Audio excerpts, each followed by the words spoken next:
Hello, and welcome to Unsheathed with your hosts, Kyle Gold and Cam Hirosaki. We hope that you enjoy the program. Please stick around afterwards. There'll be cake and blowjobs. Hi, it's us. Hi. Remember us? Welcome to Unsheathed, episode 85 and a half.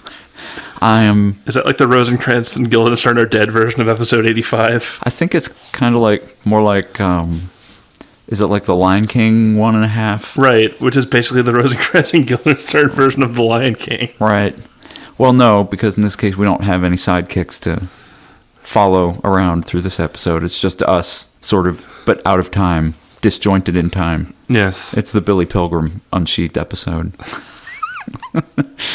There you go. Classical reference from your foxy host, Kyle Gold. And I'm Cam Hirosaki, and I'm trying not to make a dumb Doctor Who reference. Aw, but you are an otter. Yes. Hi. With a glass of wine. And I have my Coke Zero, so some things do not change, even up here in the future.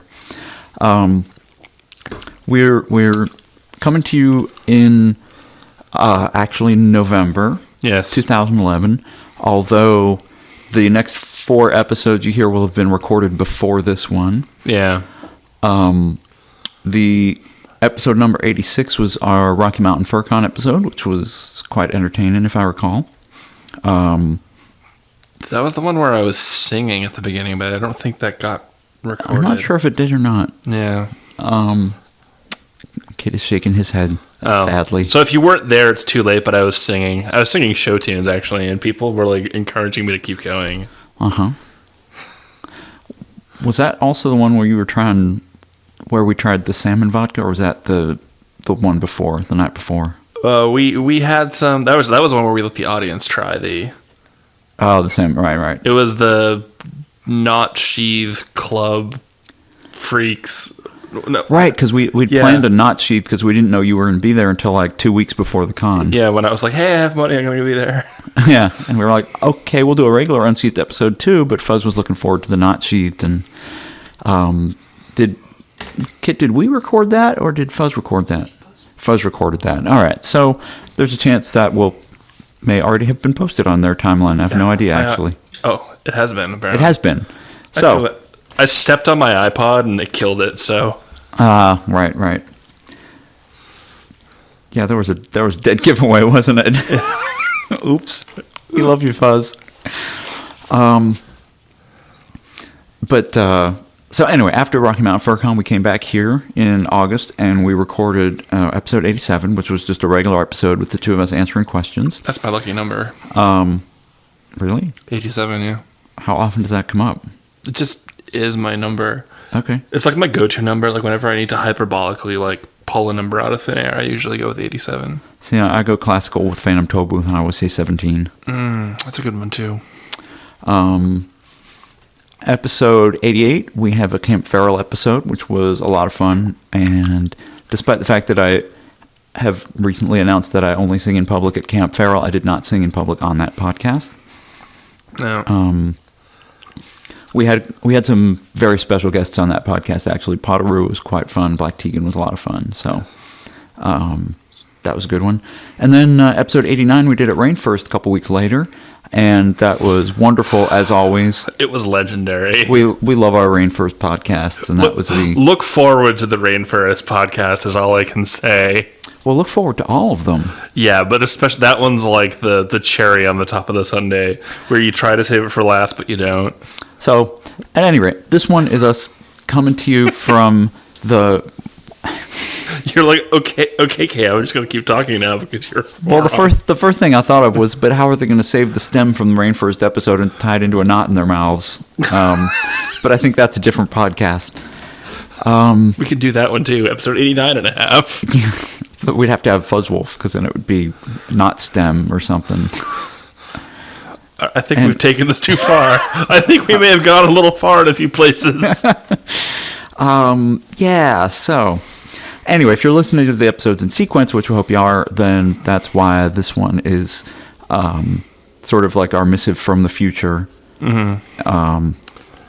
To let you know that all is not lost. And once we should expect to have those episodes up like I'd say once every couple weeks, once a week, once every couple weeks, because coming up we're here for like another week or two, and then we go to MFF, and then we've got Thanksgiving, and then the Christmas holidays are coming up. So hopefully we can at least get a couple of those up before the end of the year, though. We should be able to get a few of them up before the end of the year.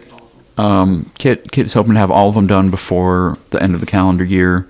As a Christmas present to all of you, you'll have episode 89 of the legendary Rainforest podcast. And then we'll start doing the regular episodes again. Kit just wants to make sure he has all of his backlog of episodes cleared out before we start recording new ones. So it's funny, he used to always want us to have a bigger backlog, and now that we have one, it's like, no, get rid of the backlog. Wow, he realized sizes and everything.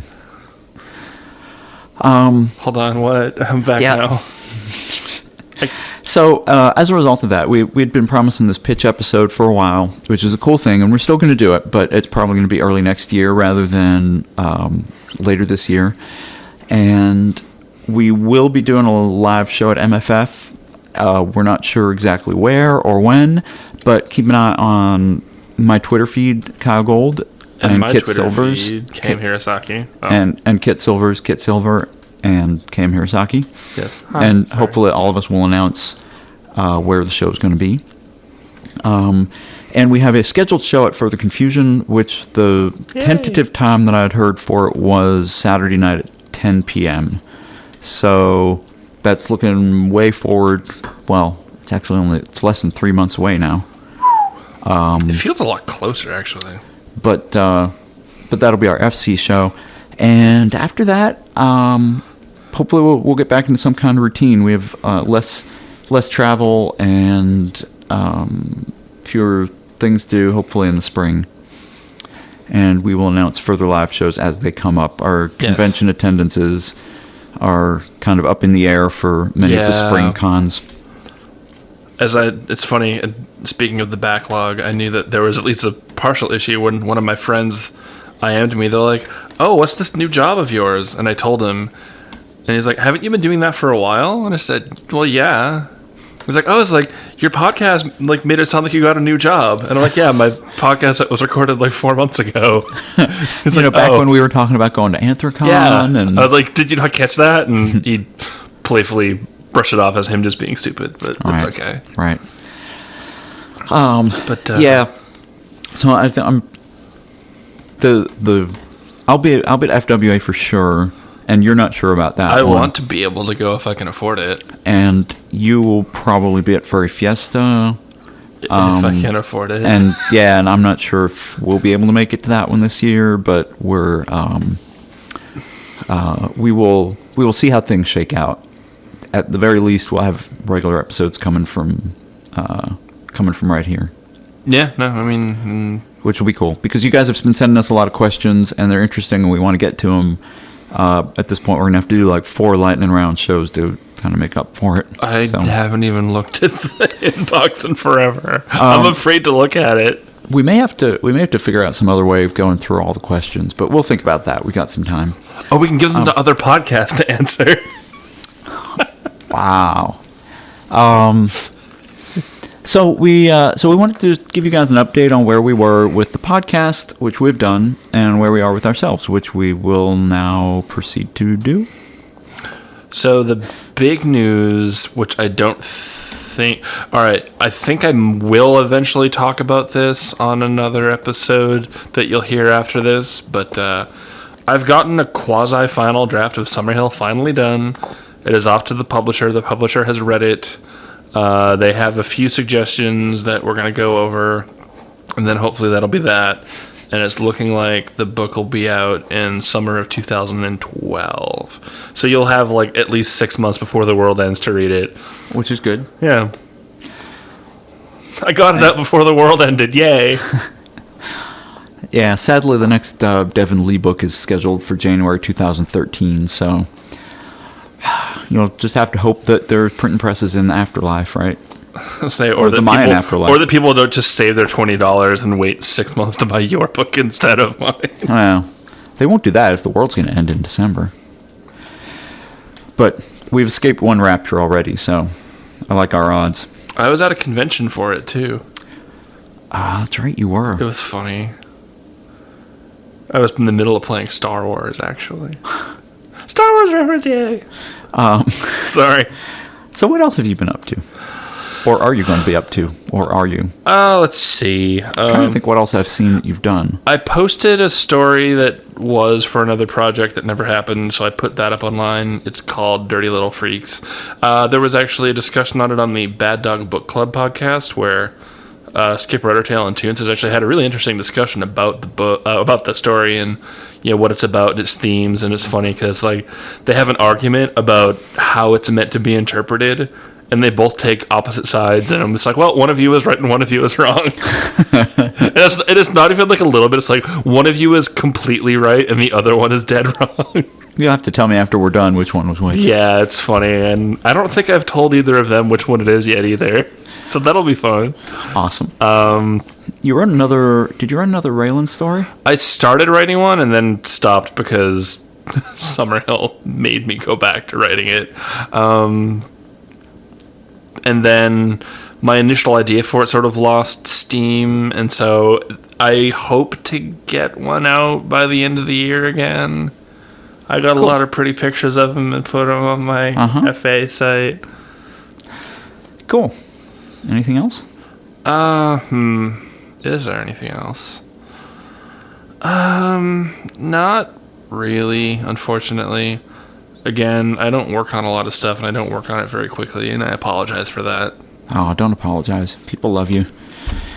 I think they like me because I drink and say stupid things on the air. There's a place for that. There's worse things. Yeah, I was going to say there's worse things to be loved for, or hated for, I guess. So I've been keeping my little type and pause busy. I finished. So I have all these novel projects that I kind of refer to, and people have started to sort of sort them out. Like, I talk about my FWA novel as the one that I wrote because the con asked me to be a guest of honor there, which is getting really good reception so far. I am doing. Yeah, I really liked the version of it I read. I believe it's only been made better, but we'll see. I would hope so. I have yet to see you make a book worse in the rewriting. I appreciate that, actually. I was having an argument with a friend last night about revision, but that sounds like a subject for a future podcast. But I mean, for what it's worth, both Out of Position and Isolation Play, I read both of those 3 times as you were doing them, I think, and they all got better each time, I think. Awesome. I've gotten some really good feedback on this, and so over the next few weeks will be the finalizing of that draft. My deadline is to have it ready by the end of November for a couple of reasons, which I'll talk about more later, just because I'm sort of being a little bit cagey about what it is. But once it's finalized, and hopefully, also because Sofol's lead-in time is a little longer now, and in order to have it ready for mid-March, it's got to be layout complete by probably before Christmas. So I need to have it done, and then we can drop the illustrations in and send it off, and then that'll be ready. Yeah, I don't have any art lined up for Summerhill just yet. I have art in the wings, but nothing lined up. Cool. I have an artist lined up for it, and I can't remember if I've already mentioned who it was, so I'll hold off on that. I don't think you have. I don't think I have either. I mean, you told me, obviously. But certain...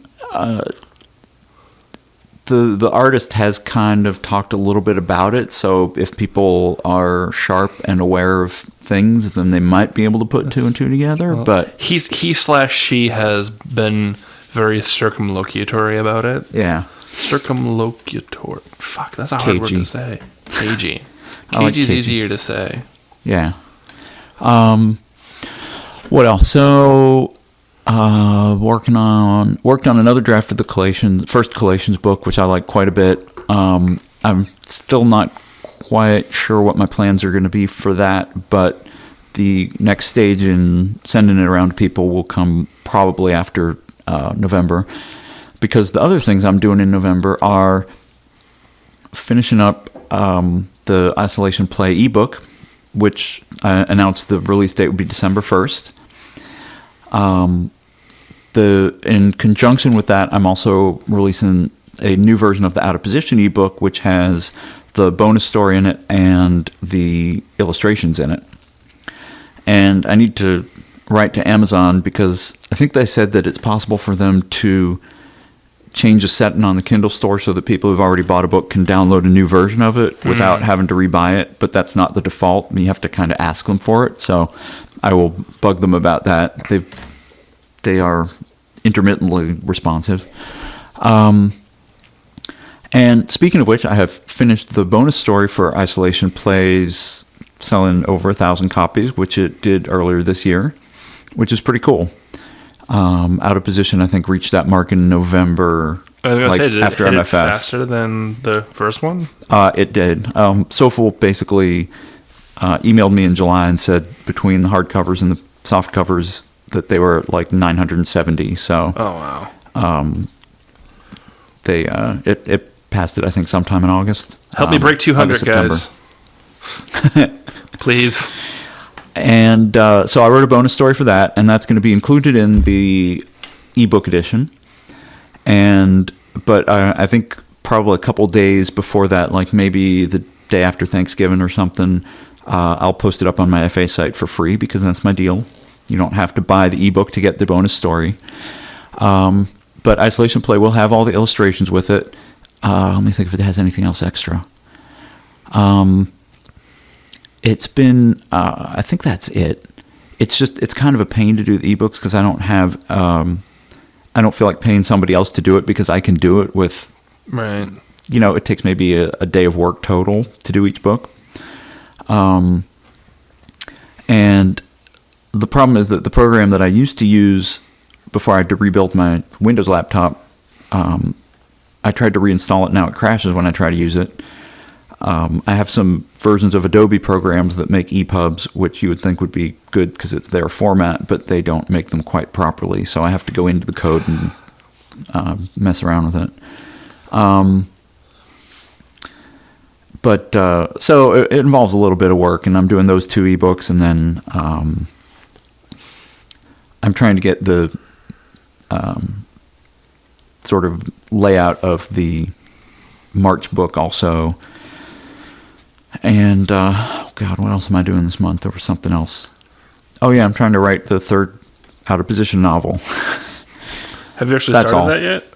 Yeah, Oh, I've started it. I knew know. that you were, like, outlining it. I didn't know you had started it. I finished the outline.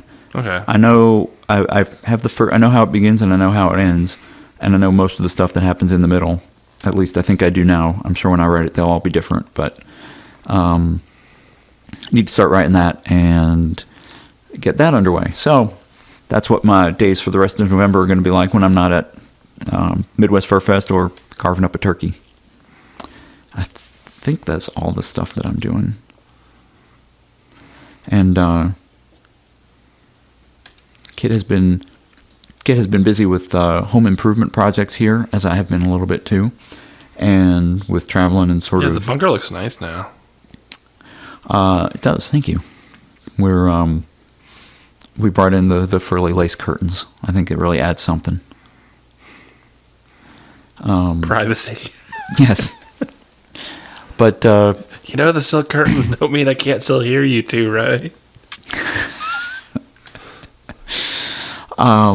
is that from something, or are you just doing it? It's from me. Okay. So I think that's it. Was there anything else that you wanted us to talk about, Kit? That I just said your name so that the people listening would know I was talking to you, as opposed to talking to them. That they're shouting into the iPods. No, going, they're just sending emails into our inbox that are piling up like skulls. That's like I'm imagining our skulls. inbox. That was the first thing that came to mind. Pile of Yeah. skulls. I'm sorry. Our listeners' emails are like the remains of dead people's heads. You could have said gold bars, piling up like a stack of gold bars at But that's Fort not- Knox. but that's not- They're all treasures. Each one of them is valuable and heavy. Now I just want to say, odd job, hat. Oh my god. What? What are your Super Bowl picks? Oh, what are our Super Bowl picks at this point? It's a little past midpoint of the season. Yeah. Ooh. And we just got done watching the Ravens Yeah. sweep the season series from the Steelers. So here's a toast to the people of Baltimore. Yeah. Sorry, people. Lord at knows they don't have Anaheim. much else. Yeah, that's true. Now that the wire is over. You know, it's hard to pick against Green Bay in the NFC, Yeah. but I'm saying Green Bay, New England. going with New England again, huh? I have to go with New England. They can still pull it out. No, they could. They're still on top of because the Jets have one more loss, so the Patriots are still in the lead of the AFC East. Because the Jets haven't had their bye yet. Very true, very true. And they play each other next week, so if the Patriots win that. Although I think it's Patriots at Jets, isn't it? Believe so. I'm gonna. Is that your Kit? Are you gonna register your picks? Sure, Green Bay and Cincinnati. Kit is on board for Green Bay and Cincinnati. I think Cincinnati might make the playoffs. I don't think that they're going to make it to the Super Bowl. Yeah. Cincinnati has a shot at the playoffs, certainly. I also think it'll be a four-way tie in the AFC West. Kit is also picking the AFC West to end in a four-way tie. The AFC West To be is settled in a kind- death match. I was going to say, the AFC West is kind of a cage strange state right now. Man, I can't pick against any. I can't pick anyone but Green Bay in the NFC, just because at this point they're almost sure to have home field advantage throughout the playoffs, and hell, anybody going into Green Bay. I mean, the likely candidates to go into Green Bay to play for the championship would be San Francisco. San Francisco, yeah. And I mean, man, I don't even know who would come out of the East. Like, New York, maybe. You know, New York could pull it off. I could see New York going back. well, they've been on kind of a roll the last few weeks. Yeah. They kind of seem to be. They're not like the Green Bay sort of machine clicking on all cylinders, but they're kind of the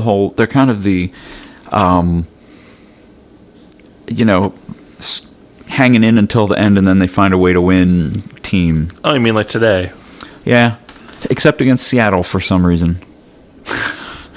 Like, So who can figure that teams out? that aren't making it. Yeah. Speaking of teams that aren't making it, okay, but I have to pick an AFC team. I'm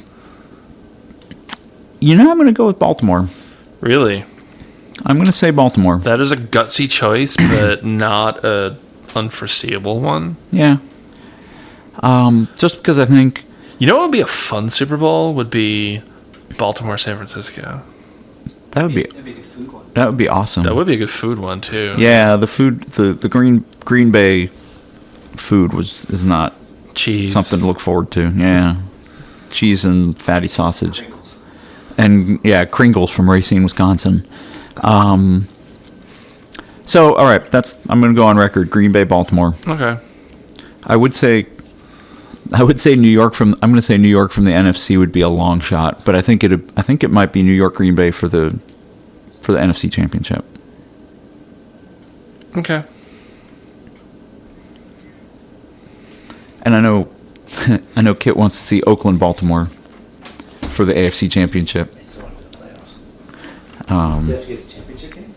I believe they have to get to the championship game in order for the Carson Palmer pick to shift to a first rounder. I believe that was the criteria. So what was your AFC? Oh, Patriots. Yeah. So we have Patriots, Bengals, and Ravens. Man, I don't think there is a clear favorite in the AFC right now.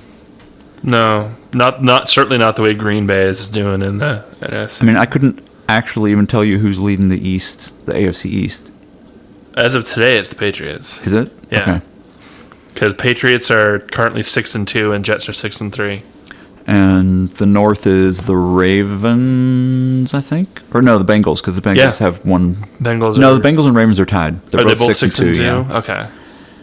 What about the Detroit juggernaut? Oh, Detroit looks like they kind of came apart a little bit. I was thinking about them, but man, they're a dome team, and if they have to go into Green Bay to play for the championship, I don't see them coming out with a win. No. But I don't think Green Bay would let themselves lose. Like, yeah, there's too much indignance on the line, you know? but So sportscast. anyway, so yeah, there's our football picks, and we will we thank you for your patience and your indulgence over this summer. We now return you back to your regularly scheduled time stream. Already previously in progress. Already in progress. If you wish to keep up with us, we already mentioned our Twitter IDs, at Kit Silver, at Kyle Gold, at Cam Hirosaki. Oh my God, there are names. I know, amazing. There's all these people. The people occasionally leave messages for me in obscure websites and are like, "This is the only place I could find to leave a message for you." And I was like, "Really?" Because I have a website, kylegold.com. It has all my contact info on it. Did you Google my name? Yeah. Did you use the Google? If you type Kyle into Google, like 9 of the top 10 hits are me. So anyway. I'm on LiveJournal as Kyle Gold. My blog is now published on my website as well as my LiveJournal. On For Affinity, I'm Kyle, Kyell. What else? There's some other new thing that I need to tell people about now. I'm on the Facebook as Kyle Gold. Are you on the Tumblr? No. I am, actually. Oh, you are? I am, but I don't update it. I've had a Tumblr account for a while, and I said, "Hey, people, tell me how you like this," and there was silence, so I didn't keep doing it. Oh, God, what? There was something new that we were doing, and I can't remember now what it was. Anyway, do yours. I'm Cam Hirosaki everywhere. LiveJournal, For Affinity, So Furry, Twitter. I do not have the Facebook. Yeah, mine's just a fan page, but I have like 400 some friends, so which was really awkward because I just kind of friend people as fans, but then I tried logging in from another computer once, and what Facebook's like identity affirmation or identity check thing is basically, we're going to show you photos from your friend's stream and tell us who these people are. Wow, really? And they were like, "Here, this person's a friend of yours. Here's a photo. Tell us which one is them." And I'm like, What? this is not going to work. That's bullshit. It's actually pretty clever. It is, but wow. Yeah, because you're not. If it's just a fan page, you're not supposed to use it. You're not supposed to friend people. They're supposed to like become fans of your page. But that's not how people are using it. So anyway, parting words. I miss you guys. We miss you. We'll be back soon. Yes, we soon promise. after you hear this. And we'll be at MFF, so come say hi to us there. We'll be at Further Confusion. Come say hi to us there. The FurCon We're on show, the internet. Say hi to us there. Yeah, just, but good night from all of us, and keep writing. And good luck.